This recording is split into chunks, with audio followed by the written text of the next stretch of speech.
Hello students. हाय। सभी का पुनः मेरे चैनल में स्वागत है। सभी स्टूडेंट गौर से देखेंगे। आज का जो महत्वपूर्ण टॉपिक है वही हमारा नॉमेनक्लेचर, नामकरण। नामकरण थोड़ा सा रिवीजन कर लीजिए एक बार, और कल से मैं एक चीज बताऊंगा आपको। महत्वपूर्ण चीज है। आज मैं एक श्रृंखला लिख रहा हूँ, उस श्रृंखला को देखें। CH3 CH CH3 CH2, यहाँ लिखें CH2 और यहाँ पे लिखें CH3। आगे चले। ये हमारा एक श्रृंखला बन रही है। आगे चलते जाइए। CH2 CH2 CH2 CH CH2 CH2 CH2 CH3 CH CH3 CH2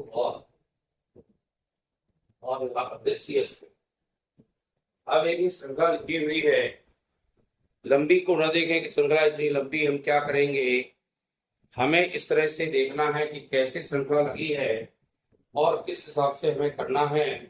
तो सबसे पहली बात तो वही है, हमें लंबी श्रृंखला का चयन करना है। क्या इसमें कहीं क्रियात्मक समूह दिया है अपन का? कहीं भी आपको क्रियात्मक समूह को देखने रहा।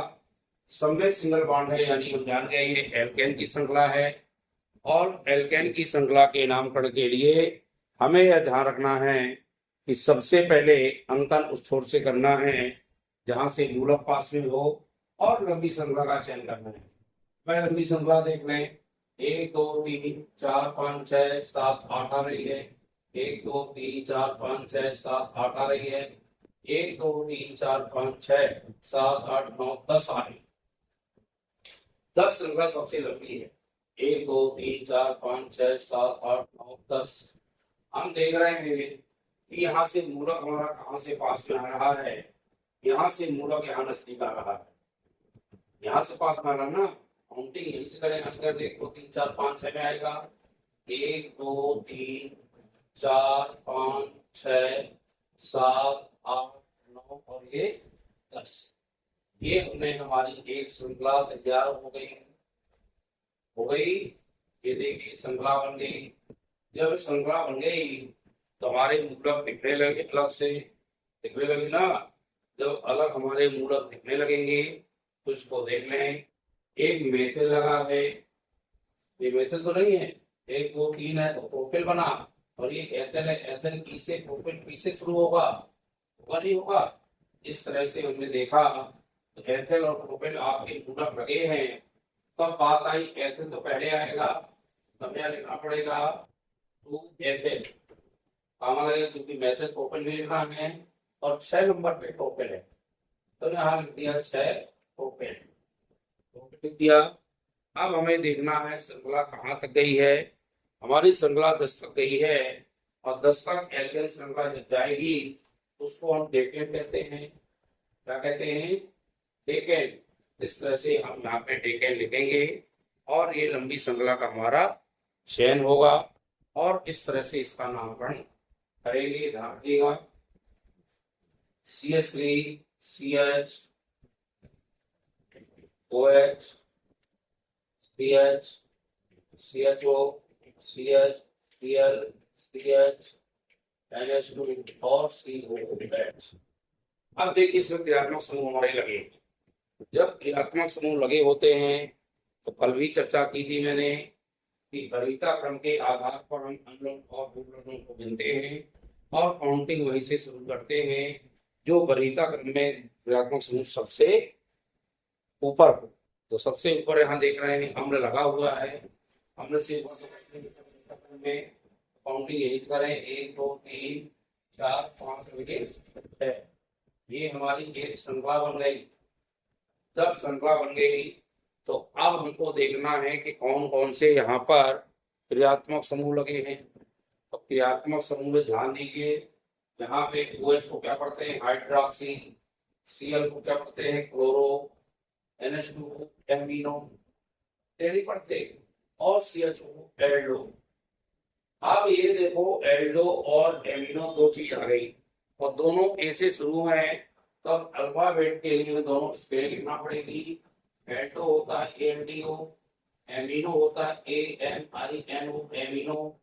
अब देखना है, जब अल्फाबेट का जो नियम होता है, पहला अक्षर समान होते हैं, अगला अक्षर देखते हैं।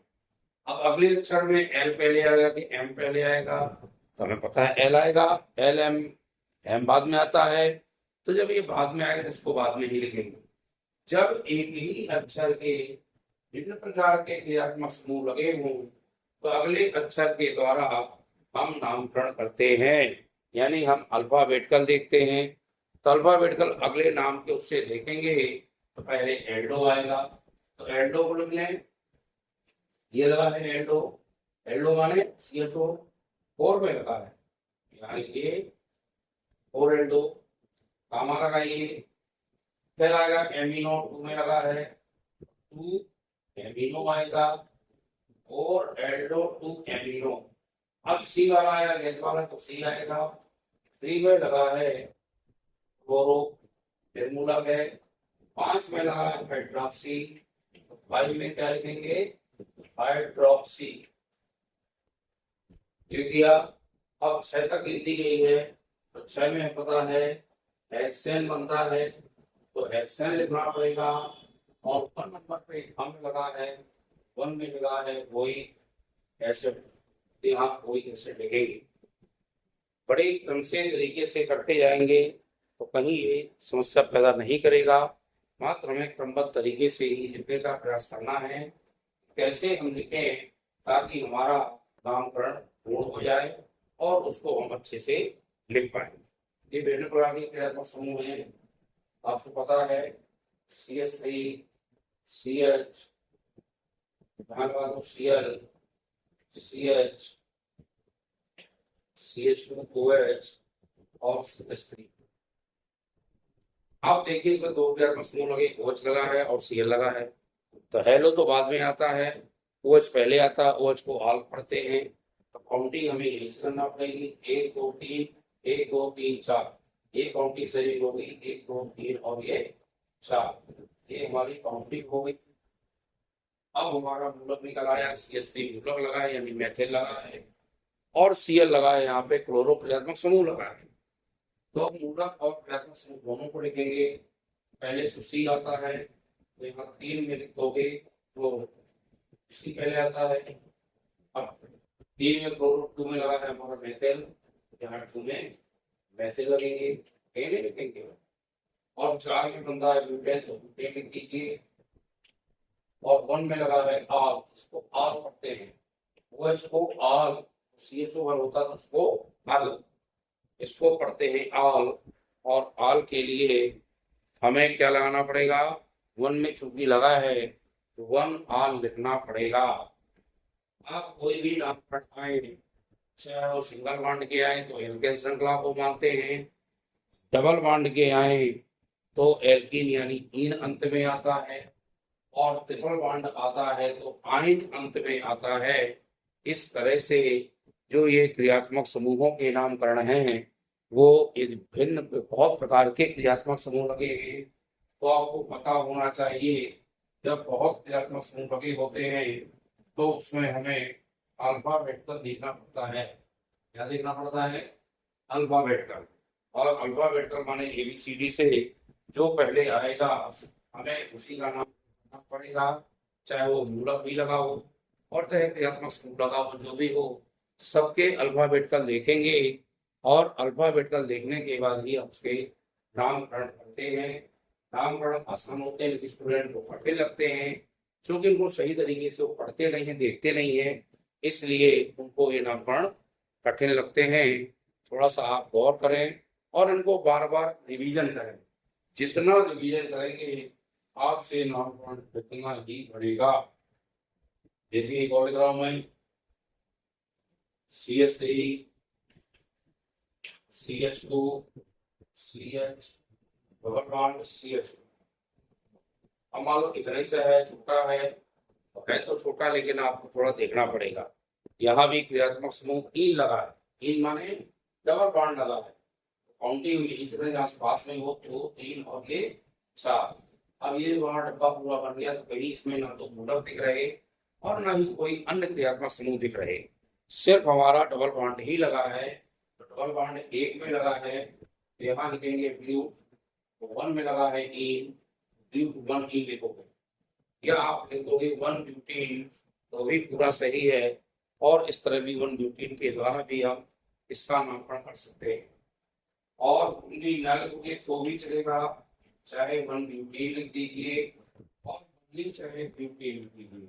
मैंने आपको कहा वन की गिनती लिखें या ना लिखें उनको माना ही जाता है और इस तरह से इनकी काउंटिंग करते हैं और काउंटिंग करके नामकरण करते हैं। बहुत आसान है। यदि हमने चाहे जितनी लंबी श्रृंखला जाए सिर्फ हमें क्रियात्मक समूह और मूलक देखना है। मूलक के रूप में एल्केन श्रृंखला आता है तो मूलक लिखते हुए हमें एल्केन श्रृंखला लिखना है, लेकिन काउंटिंग हमें वहीं से करना है जहां से हमारा क्रियात्मक समूह या क्रियात्मक समूह नहीं है तो मूलक पास में आए, वहां से भी इसकी काउंटिंग करना है और काउंटिंग के आधार पर इसको हम लिखेंगे। इनको आप ध्यान रखिएगा, बहुत इजी है। आप इनको अपनी एनसीईआरटी को बढ़ाइए, जितने भी इसमें लिखा हो एनसीईआरटी में उनका लिखने का प्रयास करें और उनको पढ़ाइए। आप जितना पढ़ाएंगे उतना ही आपसे ये बनेगा और प्रयास जितना करेंगे तभी आप इनको बहुत अच्छे से भी सीख पाएंगे। ये आपके लिए बड़ा इम्पोर्टेंट चैप्टर है। आप उनको कई बार लिखेंगे, कई बार बनाने का प्रयास करेंगे तो आपसे ये जल्दी बनेंगे और जल्दी बनेंगे तो आप उनको पढ़ पाएंगे। और आप जितना अच्छा बार बार लिखेंगे उतने ही अच्छे तरीके से आपसे नामकरण बनेंगे, ये हमारा वादा है। इस तरह से आप वीडियो को देखा करें, अच्छा लगे तो लाइक शेयर किया कीजिए और चैनल को जो स्टूडेंट हैं नए वो हमारे चैनल को सब्सक्राइब करें। बहुत बहुत धन्यवाद।